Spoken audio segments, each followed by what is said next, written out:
জয় নিতাই, জয় গৌর, জয় জগন্নাথ। আপনি কি জানেন ভগবান শ্রীকৃষ্ণ হাতে যে বাঁশি ধারণ করেন সেটি এক ধরনের নয়, বরং 3 রকমের। শ্রীল রূপ গোস্বামী পাদ ওনার ভক্তিরসামৃত সিন্ধু গ্রন্থে এই 3টি বাঁশির নাম উল্লেখ করেছেন। এগুলির নাম হলো বেণু, বংশী ও মুরলী। আসুন আমরা এই ভিডিওতে জানি যে এগুলি কেমন দেখতে হয় এবং এগুলি ভগবান কখন প্রয়োগ করেন। প্রথমটি হলো বেণু। বেণু সাধারণত 6 আঙুল লম্বা এবং 6টি ছিদ্র বিশিষ্ট একটি বাঁশি। ভগবান শ্রীকৃষ্ণ যখন ধেনু চড়াতে যান তখন দূর থেকে গাভীমাতা ও বাছুরদের ডাকার জন্য তিনি বেণু বাজান। দ্বিতীয় হলো বংশী। এই বংশী সাধারণত 9 আঙুল লম্বা এবং এতে 8টি ছিদ্র থাকে। ব্রজগোপিকাদের, বিশেষ করে শ্রীমতী রাধারানীর মন আকুল করার জন্য ভগবান এই বংশীধ্বনি করেন। এবং তৃতীয় ও সবচেয়ে লম্বা বাঁশি হলো মুরলী।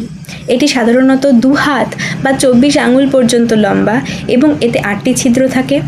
ভগবান যখন এই বাঁশি বাজান তখন সমগ্র ব্রহ্মাণ্ড স্তব্ধ হয়ে যায়, কারণ এই মুরলীর ধ্বনি এতই মধুর ও গম্ভীর হয়। তাহলে এরপর থেকে যখন ভগবানকে দর্শন করবেন তখন অবশ্যই ওনার হাতে লক্ষ্য করবেন যে উনি আজ কোন ধরনের বাঁশি ধারণ করেছেন এবং কোন লীলায় মত্ত রয়েছেন। কমেন্টে অবশ্যই লিখে যান। রাধে রাধে।